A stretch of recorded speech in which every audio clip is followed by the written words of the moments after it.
को समझ लिया तो मुझे लगता है कि हमारे को जीवन का सार मिल जाएगा। इसमें एक पंक्ति आती है कि राम काज लगी तब अवतारा, सुनते भयउ पर्वताकार। जब जामवंत जी ने हनुमान जी को ये याद दिलाया कि आपका तो जन्म ही राम काज के लिए हुआ है, तो एक तुरंत उन्होंने पर्वताकार रूप का धारण कर लिया। तो ये होता कैसे है? मूलतः हम सभी का जन्म राम काज के लिए हुआ है।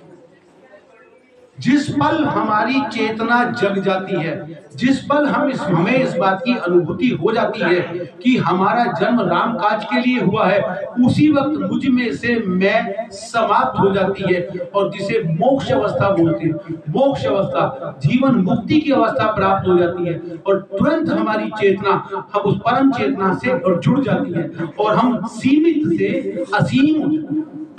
तो जैसे ही हनुमान जी को जामवंती ने याद दिलाया कि आपका जन्म तो राम काज के लिए हुआ है, वो सीम से असीम हो गए और उस असीम होने के बाद ही सुंदरकांड की सारी घटनाएं और जितने भी जो हनुमान जी ने जितने बल पराक्रम के काम दिखाए, उसके बाद क्योंकि राम की शक्ति और उनका स्वयं तो उसी दिन समाप्त हो गया और उनको यह याद आ गया कि मेरा जन्म केवल और केवल राम काज के लिए हुआ है।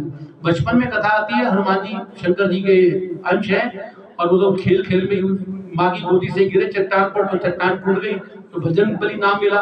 बचपन से चबल थे, चंचल थे, जैसे कि सभी बच्चे होते हैं, बचपन में उन्होंने सूर्य को निगल लिया। आज भी अभी हम देखेंगे हमारे इन छोटे बच्चों को, तो ये बार बार जलती जोत को पकड़ने के लिए भागता है।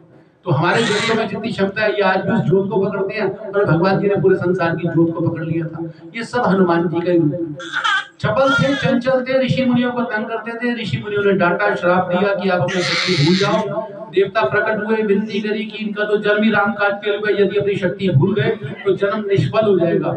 ऋषि मुनियों ने वरदान दिया कि जब भी आपको शक्ति की परम आवश्यकता होगी, आपको भूली शक्ति याद दिलाई जाएगी और शक्ति याद आ जाएगी। ठीक इसी प्रकार हमारे बच्चों में जो ऊर्जा है, बचपन में बहुत हमारे बच्चे चंपल होते हैं, चपल होते हैं, चंचल होते हैं, उनकी जो ऊर्जा है वो अनियंत्रित होती है, अनिश्चित होती है, अनिर्देशित होती है। और हम कई बार क्या देखते हैं ध्यान में कि हम बच्चों को डांट के, फटकार के उनकी उस जिज्ञासा को, उनकी ऊर्जा को दबा देते हैं और धीरे धीरे उनकी जो शक्ति है वो सो जाती है। अनजाने में हम अपने बच्चों की शक्ति को सुला देते हैं। जब वो उनके समय आता है, जवानी का समय आता है, जीवन में शक्ति सो चुकी होती है, जीवन में उस प्रकार से अपेक्षित सफलता नहीं मिल पाती, तो हम ये भूल जाते हैं कि शक्ति हमने सुलाई थी, इसको जगाना भी हमारा काम है। तो मेरा सिर्फ इतना सा निवेदन है अपने माता बहनों से, सबसे पिताओं से, कि हम अपने बच्चों को समय दें।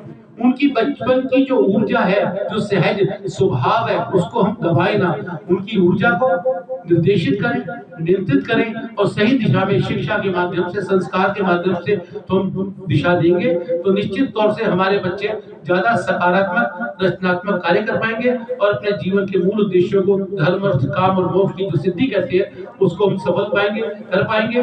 तो इन्हीं भावना, इन्हीं शब्दों के साथ और इन्हीं शुभकामनाओं के साथ एक बार फिर से निहान, क्या नाम है, मिहान को जन्मदिन की बहुत बहुत शुभकामनाएं।